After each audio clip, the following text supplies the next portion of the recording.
Let me take this moment to wholeheartedly congratulate each and every one of you today.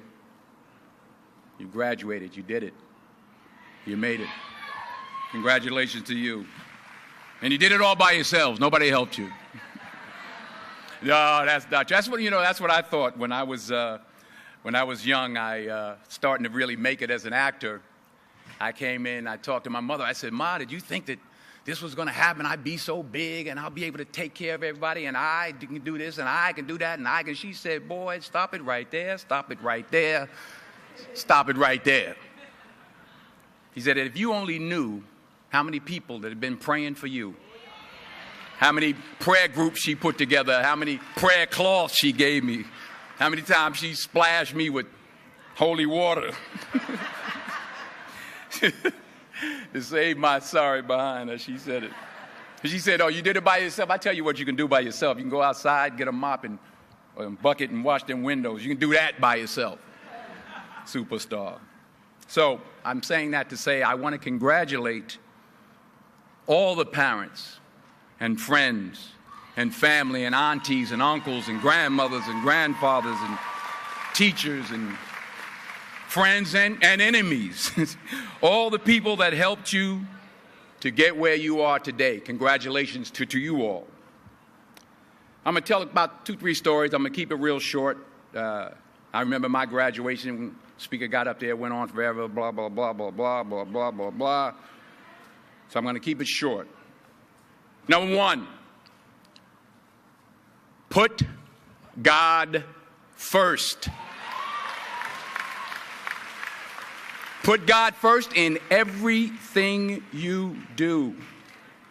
Everything that you think you see in me, everything that I've accomplished, everything that you think I have, and I have a few things, everything that I have is by the grace of God. Understand that. It's a gift. 40 years ago, March 27th, 1975, it was 40 years ago, just this past March, I was flunking out of college. I had a 1.7 grade point average. I hope none of you can relate. I had a 1.7 grade point average.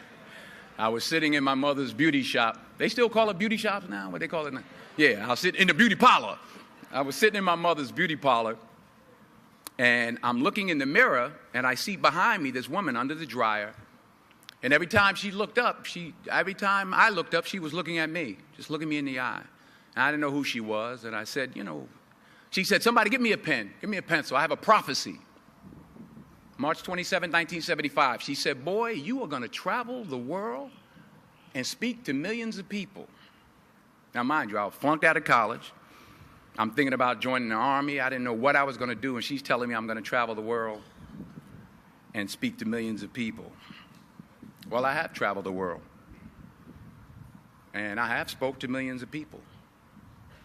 But that's not the most important thing, the success that I had. The most important thing is that what she taught me and what she told me that day has stayed with me since. I've been protected. I've been directed. I've been corrected. I've kept God in my life, and it's kept me humble. I didn't always stick with him, but he always stuck with me. So stick with him in everything you do. If you think you want to do what you think I've done, then do what I've done and stick with God. Number 2, fail big. That's right. Fail big. Today is the beginning of the rest of your life, and it can be very frightening. It's a new world out there. It's a mean world out there, and you only live once. So do what you feel passionate about. Take chances professionally. Don't be afraid to fail. There's an old IQ test, was 9 dots, and you had to draw 5 lines with a pencil within these 9 dots without lifting the pencil. The only way to do it was to go outside the box. So don't be afraid to go outside the box. Don't be afraid to think outside the box. Don't be afraid to fail big, to dream big. But remember, dreams without goals are just dreams, and they ultimately fuel disappointment. So have dreams, but have goals.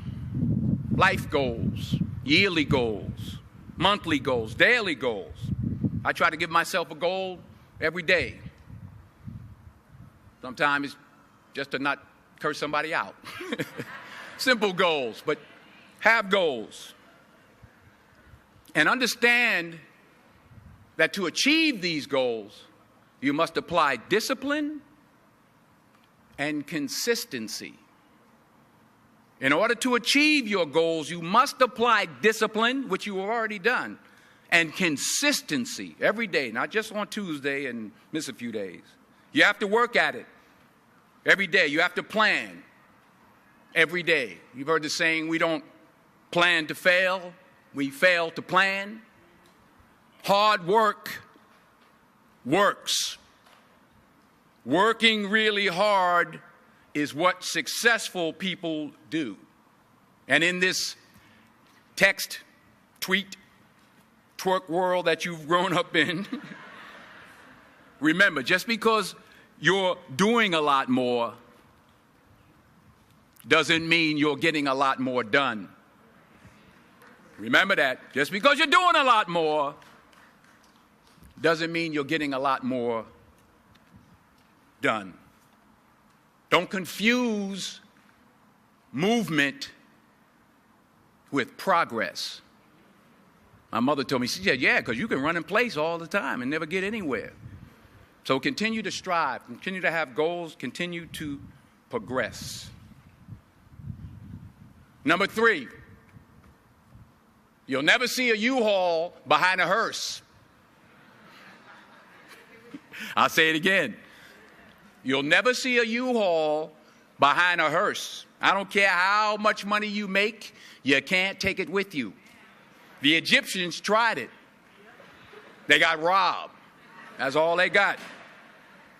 You can't take it with you. And it's not how much you have. It's what you do with what you have. We all have different talents. Some of you will be doctors, some lawyers, some scientists, some educators, some nurses, some teachers. Yeah, okay. Some preachers. The most selfish thing you can do in this world is help someone else. Why is it selfish? Because the gratification, the goodness that comes to you, the good feeling that I get from helping others, nothing's better than that. Well, one or two things, but nothing's better than that. Not jewelry, not big house I have, not the cars, but it's the joy. That's where the joy is, in helping others. That's where the success is, in helping others. Finally, I pray that you put your slippers way under the bed tonight, so that when you wake up in the morning, you have to get on your knees to reach them. And while you're down there, say thank you for grace. Thank you for mercy. Thank you for understanding. Thank you for wisdom. Thank you for parents. Thank you for love. Thank you for kindness. Thank you for humility. Thank you for peace. Thank you for prosperity. Say thank you in advance for what's already yours. It's how I live my life. That's why I am, one of the reasons why I am today. Say thank you in advance for what is already yours. True desire in the heart for anything good is God's proof to you, sent beforehand to indicate that it's yours already. I'll say it again.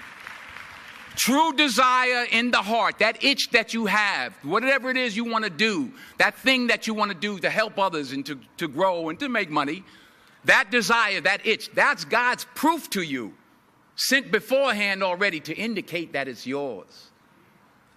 And anything you want good, you can have. So claim it. Work hard to get it. When you get it, reach back. Pull someone else up.